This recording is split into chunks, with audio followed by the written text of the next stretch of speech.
Hello viewers, आज मैं आपको बताऊंगी कॉकरेन रिस्क ऑफ बायस टूल, यानी कि रिस्क ऑफ बायस। ठीक है, ये जो है बेसिकली आपकी रिसर्च में यूज़ होता है कि हम क्या देखना चाहते हैं कि आपकी रिसर्च की क्वालिटी ऑफ एविडेंस किस तरह कैसी है, यानी कि कितनी अच्छी है। तो वो हम जो मेजर करते हैं वो कॉकरेन रिस्क ऑफ बायस टूल के ज़रिए करते हैं। अब इसमें जो है 6 डोमेन्स बताए जाते हैं इसके बायस के, उस हिसाब से हम इसको कैटेगराइज करते हैं। सबसे पहले जो पहला डोमेन है वो हो जाता है सिलेक्शन बायस। अब सिलेक्शन बायस में फर्दर 2 चीज़ें आ जाती हैं, रैंडम सीक्वेंस जनरेशन और दूसरी नंबर पे आ जाती है एलोकेशन कंसीलमेंट। अब रैंडम सीक्वेंस जनरेशन जो है उसमें क्या होता है कि आप अपनी जो भी आप रिसर्च स्टडी कर रहे हैं उसमें आपने जो पार्टिसिपेंट्स लिए आपने उनको किस तरह से इनरोल किया अपनी स्टडी में। ठीक है, यानी कि how you get participants in your study.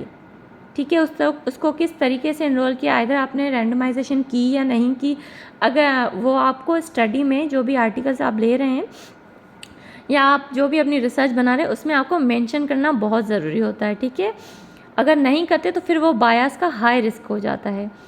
ठीक है, ये फाइंड हम करेंगे रैंडम सीक्वेंस जनरेशन में। उसके बाद आ जाता है एलोकेशन कंसीलमेंट, यानी कि आपने जो अपनी स्टडी में पार्टिसिपेंट्स इनरोल कर लिए, अब उसको आपने फर्दर जो है सब ग्रुप में डिवाइड किया है, तो वो किस तरीके से किया है। या आप एनवेलप कंसीलमेंट का मेथड यूज़ किया या फिर 1:1:1 का जो मेथड होता है वो यूज़ किया।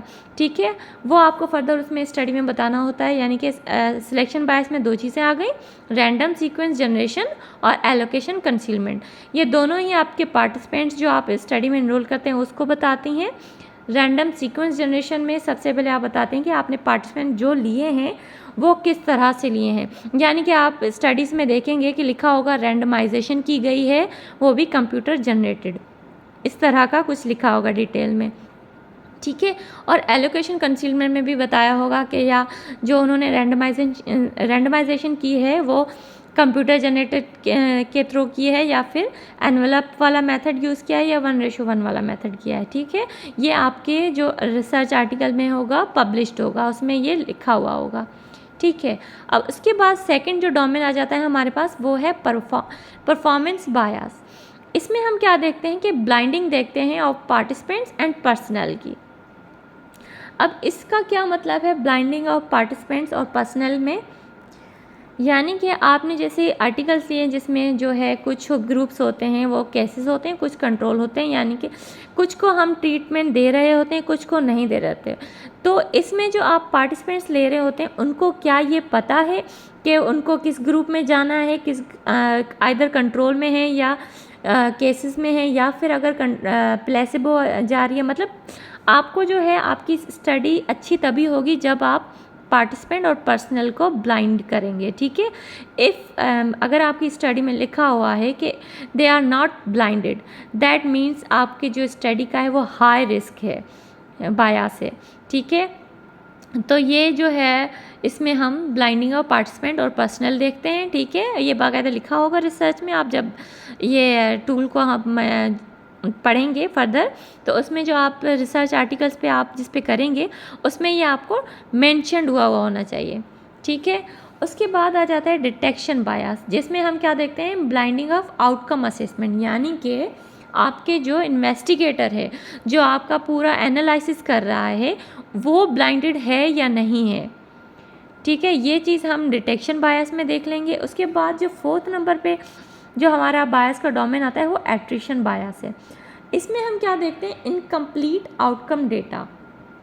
ठीक है, यानी कि इसमें हम क्या देखते हैं कि आपने जो पार्टिसिपेंट्स लिए थे अपनी स्टडी में एनरोल किए थे उनमें से कितनों ने स्टडी में कंटिन्यू रहे और कितने जो है विथड्रॉ कर लिए।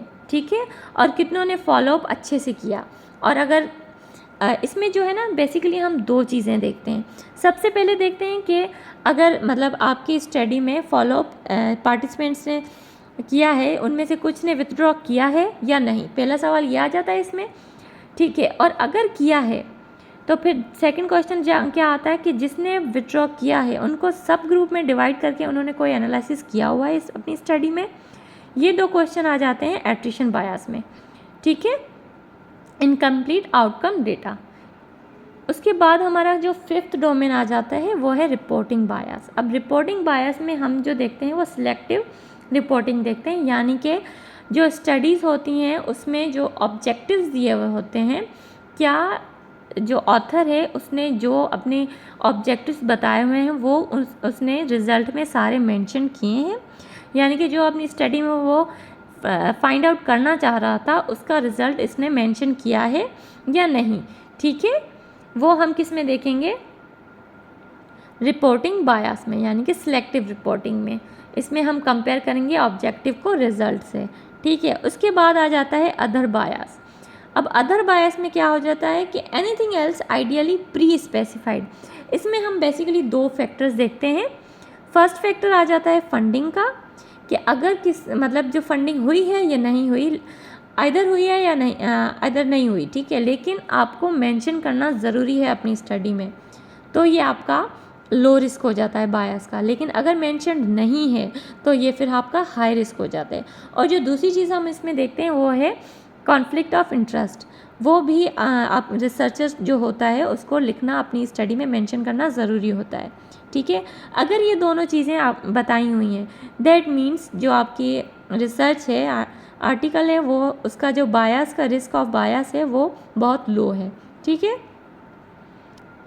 ये बेसिकली आप यहाँ पे देख सकते हैं, ये इस तरह का होता है, जिसमें है यहाँ पे हम सबसे पहले हमारा फैक्टर जैसे मैंने आपको बताया था रैंडम सीक्वेंस जनरेशन आ जाता है, उसके बाद एलोकेशन कंसीलमेंट आ जाता है। ये दोनों चीज़ें जो किस में आ रही थी, सिलेक्शन बायस में आ रही थी।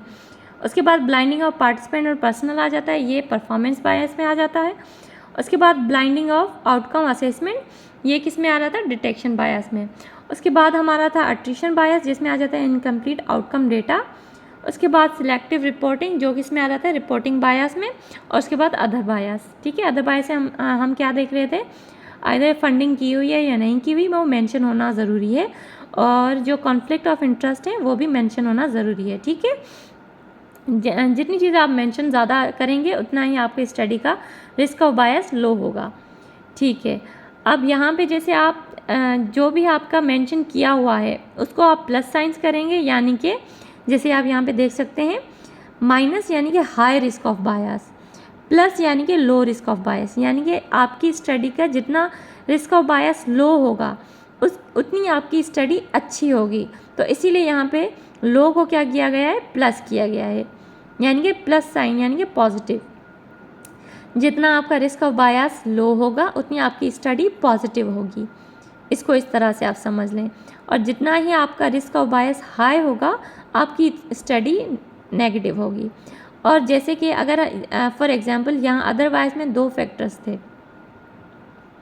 ठीक है, अगर ये नहीं बताए हुए या फिर कुछ बताया हुआ और कुछ नहीं बताया हुआ, दैट मीन्स आप उसको अनक्लियर रिस्क ऑफ बायस कह सकते हैं, यानी कि क्वेश्चन मार्क, कि इसने ऑथर ने बताया तो है लेकिन क्लियरली नहीं बताया। ठीक है, अब जैसे हम ये जो फाइंड आउट करते हैं, डिफरेंट स्टडीज़ जो होती हैं वो उसके हम ऑथर के नाम विथ ईयर लिखते हैं। ठीक है, उसके बाद ये प्लस माइनस क्वेश्चन मार्क, ये अपने हिसाब से जो जो हमें चीज़ें मिलती हैं उसको हम प्लस माइनस और क्वेश्चन मार्क के हिसाब से करते जाते हैं। ठीक है, अब रैंडमाइजेशन में आपको क्या मिलेगा, आर्टिकल में आप देखेंगे कि जो है मतलब आपका मेंशन होगा, आप कोई भी स्टडी लेने उसमें मेंशन होना चाहिए कि अगर आपने पार्टिसिपेंट को एनरोल किया है तो वो रैंडमाइजेशन की है तो वो कंप्यूटर जनरेटेड की है या नहीं।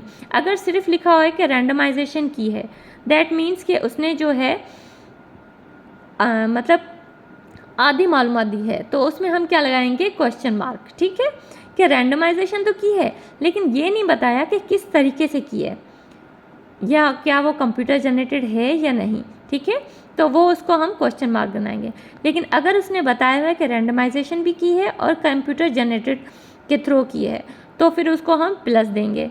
ठीक है, उसके बाद आता है एलोकेशन कंसीलमेंट। ठीक है, इसमें भी यही आ जाता है, अगर रैंडमाइजेशन सिर्फ लिखी हुई है कि हाँ भाई रैंडमाइज करके दो ग्रुप में डिवाइड किया है तो फिर हम क्वेश्चन मार्क देंगे, क्योंकि यहाँ पे एक और सवाल भी उठता है कि उन्होंने एनवेलप कंसीलमेंट के थ्रू किया है या फिर 1:1 के थ्रू किया है, तो ये मेंशन करना ज़रूरी है। अगर नहीं किया मेंशन तो दैट मीन्स क्वेश्चन मार्क, और अगर दोनों चीज़ें बताई हुई हैं तो हम देंगे प्लस।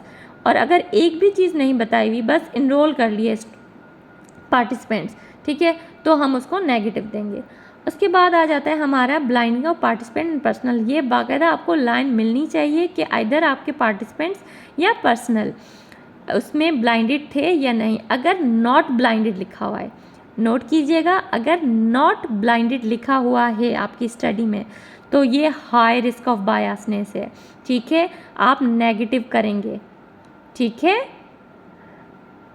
चाहे वो सिर्फ पार्टिसिपेंट का लिखा हुआ हो या सिर्फ पर्सनल का। लेकिन अगर लिखा हुआ है कि नॉट ब्लाइंडिंग तो आप माइनस करेंगे। अगर इन्होंने लिखा है कि ब्लाइंडिंग ऑफ पार्टिसिपेंट तो की हुई है लेकिन पर्सनल का नहीं बताया तो भी आप प्लस कर सकते हैं, क्योंकि इसमें या का ऑप्शन होता है कि या आप पार्टिसिपेंट का बताएं या पर्सनल का बताएं, ठीक है। उसके और अगर लिखा हुआ है कि पर्सनल को तो इन्होंने ब्लाइंडेड किया हुआ है लेकिन पार्टिसिपेंट का नहीं बताया हुआ तो भी आप प्लस लिखेंगे, ठीक है। उसके बाद आ जाती है ब्लाइंडिंग ऑफ आउटकम असेसमेंट। इसमें क्या होता है कि आपकी जो आपका इन्वेस्टिगेटर है, जो आपकी सारी चीज़ें जो है एनालाइज कर रहा है, वो ब्लाइंडेड है या नहीं है, वो चीज़ भी क्लियरली मेंशन्ड होनी चाहिए कि आइदर असेसर जो था आपका वो ब्लाइंडेड था या not blinded. If not blinded then this will be minus, high risk of bias, और अगर ब्लाइंडेड था तो that means this is low risk of bias, plus आ जाएगा। उसके बाद हमारा इनकम्प्लीट आउटकम डेटा, यानी कि इसमें 2-3 चीज़ें हमें मेंशन करना ज़रूरी है। जैसे कि अगर आपके जो है फॉलोअप जो है उन्होंने पार्टिसिपेंट ने विथड्रॉ किया है, ठीक है, लेकिन विथड्रॉ किया है लेकिन उन्होंने फर्दर ये नहीं बताया कि सब ग्रुप में डिवाइड करके उनको एनालाइज किया गया है या नहीं, तो यहाँ पे अनक्लियर आएगा, यानी कि इन्होंने आधी बात बताई हुई है। इसमें 2 बातें बताना ज़रूरी हैं, ठीक है, तो आपका आ जाएगा क्वेश्चन मार्क। और अगर उन्होंने कुछ भी नहीं बताया हुआ तो आपका आ जाएगा माइनस, ठीक है। लेकिन अगर इन्होंने पूरा बताया कि हाँ विथड्रॉ किया है और फिर सब ग्रुप में करके एनालाइज भी किया है तो फिर वो आपका प्लस आ जाएगा, ठीक है। उसके बाद आ जाती है हमारी सिलेक्टिव रिपोर्टिंग। इसको वही हम जो ऑब्जेक्टिव्स होंगे हमारे उससे कंपेयर करेंगे रिजल्ट को। सारे ऑब्जेक्टिव्स अगर बताए गए हैं रिजल्ट में तो फिर मेंशन्ड है तो फिर उसको हम प्लस देंगे, अगर नहीं है तो फिर माइनस, और आधे हैं और आधे नहीं है तो दैट मीन्स क्वेश्चन मार्क, ठीक है। उसके बाद अदर बायस आ जाता है। अदर बायस में हम 2 चीज़ें देखते हैं, फंडिंग और कॉन्फ्लिक्ट ऑफ इंटरेस्ट। इन दोनों में से कोई भी एक चीज़ मेंशन्ड है, याद रखिए मेंशन्ड है, ये नहीं कि फंडिंग दी है या नहीं दी, इससे हमारा कुछ नहीं है, बस अगर मेंशन्ड है अदर वो उन्होंने दी हुई है फंडिंग या नहीं ली हुई, सिर्फ मेंशन किया हुआ है कि हमने कोई एक्सटर्नल फंडिंग नहीं ली या फिर हमने कोई एक्सटर्नल फंडिंग ली है, सिर्फ मेंशन्ड है तो हम प्लस लगाएंगे, अगर मेंशन नहीं किया हुआ तो हम क्या लगाएंगे, माइनस, ठीक है।